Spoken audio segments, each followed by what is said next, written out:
Hi friends, welcome to our channel. టాపికొచ్చి AP EAMCET 2024 సంవత్సరం మనకు బైపీసీ కౌన్సిలింగ్ సంబంధించి థర్డ్ ఫేజ్ కౌన్సిలింగ్ ఉంటుందా? బీఫార్మసీ, ఫార్మ్ డి సంబంధించి అయితే చాలామంది అడుగుతున్నారు. సో దీనికి సంబంధించి వీడియో కూడా చేయాలి. చాలామంది అడగడం వల్ల చేస్తున్నాను. సో ఇప్పటి వరకు కూడా చాలామంది స్టూడెంట్స్ వెయిట్ చేస్తున్నారు అసలు ఉంటుందా లేదా అనేది. సో దానికి సంబంధించి మీకు అప్డేట్ అయితే ఇస్తాను. వీడియో అంతా చూడడానికి ట్రై చేయండి. సో వీడియోని లైక్ చేసి ప్లీజ్ లైక్ చేయండి. మీరు లైక్ చేస్తే సపోర్ట్ అయితే ఉంటుంది. సో ఎంతమంది కౌన్సిలింగ్ కోసం వెయిట్ చేస్తున్నారు, we want BiPC counselling third phase అనేది కామెంట్ చేయండి. సో ఇక్కడ చూస్తే మనకు లేటెస్ట్గా ఒక అప్డేట్ కూడా వేశారు.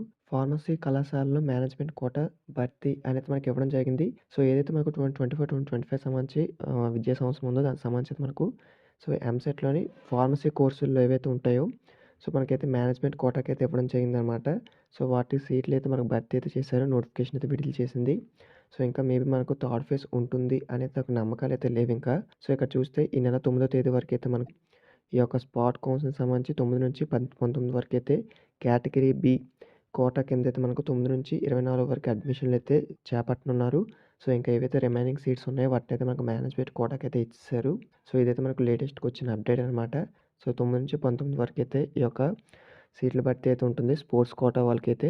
అలాగే బి కేటగిరీ వాళ్ళకి వచ్చేసి 24 వరకు అయితే మనకు ఈ యొక్క డేట్స్ అయితే మనకి ఇవ్వడం జరిగింది. సీట్లు అయితే భర్తీ చేయనున్నారు. సో ఇదైతే లేటెస్ట్‌గా వచ్చిన అప్డేట్ అనమాట. ఇంకా మనకు థర్డ్ ఫేజ్ ఉంటుందని అయితే హోప్స్ అయితే లేవు. ఒకవేళ రిమైనింగ్ ఈ యొక్క మేనేజ్మెంట్ కోటాలో కూడా ఒకవేళ సీట్స్ ఏమైనా రిమైనింగ్ ఉంటే అప్పుడు మనకు ఆలోచిస్తారు. మ్యాక్సిమంగా కండక్ట్ చేయకపోవచ్చు. సో ఇదైతే లేటెస్ట్‌గా వచ్చింది. ఈ వీడియో మీ ఫ్రెండ్స్ కూడా షేర్ చేయండి. Thank you.